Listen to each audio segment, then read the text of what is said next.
Remettons-nous dans le contexte. Nous sommes en 1991-92, alors que le Real Madrid est en tête du championnat d'Espagne à la mi-saison.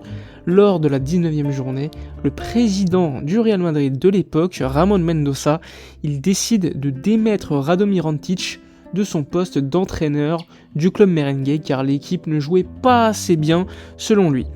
Le remplaçant est tout trouvé, il s'agit de Leo Benacer, qui avait déjà coaché le Real Madrid et avait d'ailleurs gagné 3 Ligas en 3 ans. Le Real Madrid arrive ainsi à la dernière journée de Liga avec seulement 1 point d'avance sur le FC Barcelone, coaché par Johan Cruyff. De l'autre côté, le FC Barcelone arrive à la dernière journée de Liga avec une dynamique plutôt positive, puisque sur les 4 derniers matchs, le Barça en a gagné 4. En plus, le Barça vient tout juste de gagner sa première Coupe d'Europe, quelques jours avant le dernier match de championnat d'Espagne. Faut savoir qu'à cette époque, la victoire elle permettait d'engranger 2 points.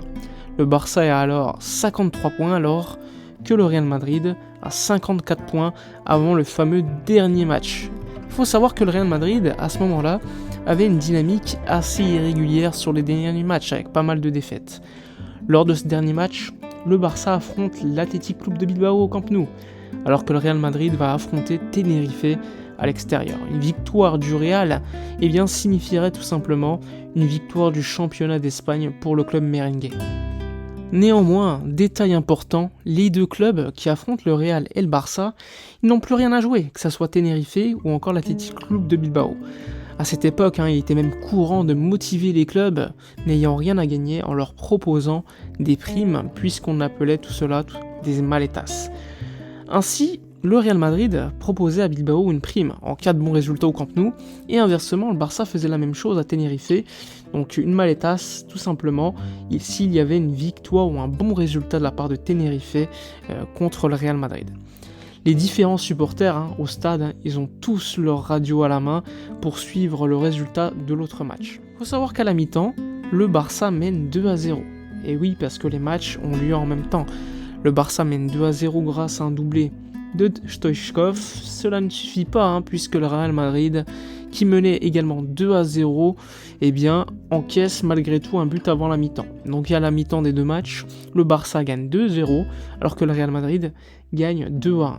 Il faut savoir que comme le but encaissé par le Real Madrid est juste avant la mi-temps, Sanchís, ancien joueur du Real Madrid à cette époque, il expliquait encore que lorsqu'ils étaient rentrés dans le vestiaire avec ses coéquipiers, le vestiaire était très sérieux, peu heureux d'être présent, très soucieux, et que le but en fait avait tout simplement affecté la confiance de tout le vestiaire, et que après ce but encaissé, il savait que ça allait mal se passer. Alors que le FC Barcelone contrôle plutôt bien son match à domicile au Camp Nou contre l'Athletic Club de Bilbao, toute l'Espagne se met à suivre le match à la télévision, le match du Real Madrid, qui joue à 10 contre 11, puisque dès la 70e minute, un joueur du Real écope d'un carton rouge. 1 minute plus tard, qu'est-ce qui se passe ? Un joueur du Real Madrid va même marquer contre son camp. Donc le score il va être de 2-2, alors qu'il reste une vingtaine de minutes à jouer. What was happening down in Tenerife than events on the pitch. As you hear there, that's the noise that reverberated around the Nou Camp when news of Tenerife's equaliser came through. The fans knew that at that moment Barcelona, with their superior goal difference for the very first time this season, had gone to the top of the Spanish first division. Donc là, le suspense est à son comble au Camp Nou, où les supporters ne s'intéressent même plus au match du FC Barcelone, mais surtout à celui du Real Madrid, avec, comme je vous l'ai dit, une radio à la main.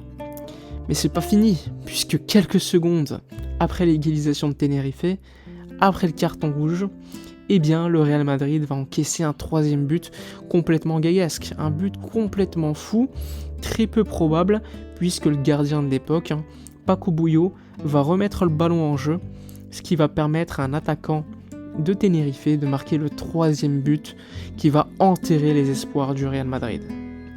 En effet, à ce moment-là, le Camp Nou s'embrase. Le Real Madrid est mené 3-2 et ne reviendra plus. Only moments away from retaining the title. The first time they've managed to do it in 32 years. And so these scenes at the final whistle. In Tenerife, the match was still underway. Barcelona had seen off Athletic Bilbao by 2-0. They'd finished the campaign on 55 points, an agonising wait for confirmation of the final score in Tenerife. The fans knew it, the players knew it, Cruyff knew it, and there it is. The news comes through on the loudspeakers that Tenerife have beaten Real Madrid by 3-2. And incredible scenes indeed in Spain, because for the only time this season... Le Barça est champion d'Espagne lors de la dernière journée de Liga. Et pour la première fois de son histoire, le Barça sera même, lors d'une même saison, champion d'Europe et champion d'Espagne. Mais ce n'est pas fini. Quelques mois plus tard, la Liga va effectuer, comme chaque année, un tirage au sort pour connaître le calendrier.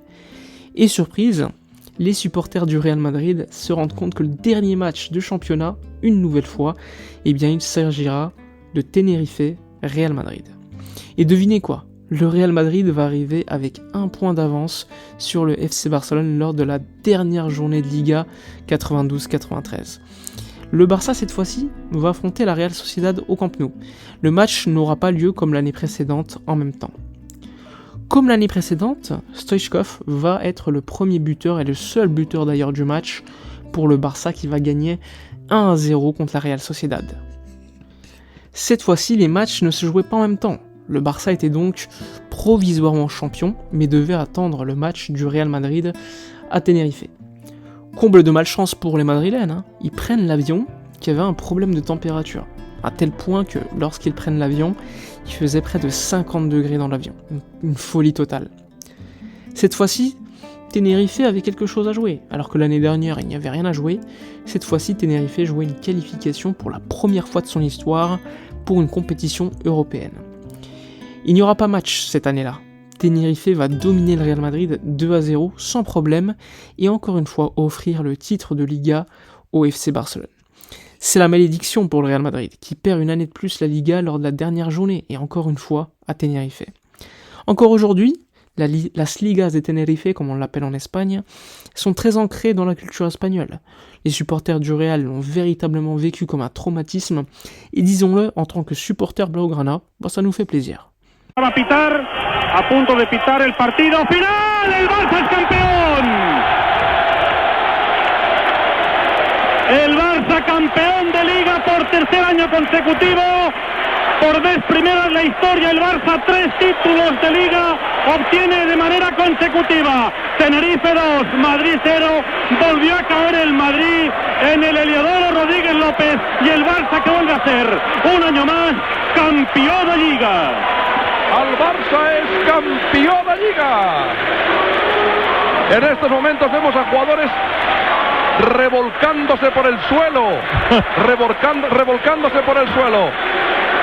Hay una euforia desmedida, pero a la vez lógica en el campo del Barça. Por tercer año consecutivo, el Barça es campeón y Bruins, con los brazos en alto, está dirigiendo la orquesta.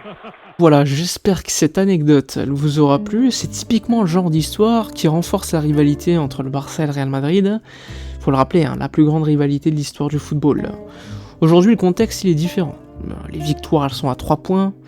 Las maletas, comme on les appelait à l'époque, ne sont plus autorisées, mais ça nous rappelle également que le football il est toujours rempli de surprises, de traumatismes ou encore de rebondissements. Bref, si ce genre de vidéo elle vous plaît, n'hésitez pas encore une fois à m'indiquer cela dans les commentaires afin de pouvoir éventuellement en faire d'autres dans le futur. Je vous remercie, comme d'habitude, n'hésitez pas à soutenir la chaîne avec un like, un commentaire ou encore un partage. Je vous dis à la prochaine et d'ici là, comme d'habitude, portez-vous bien.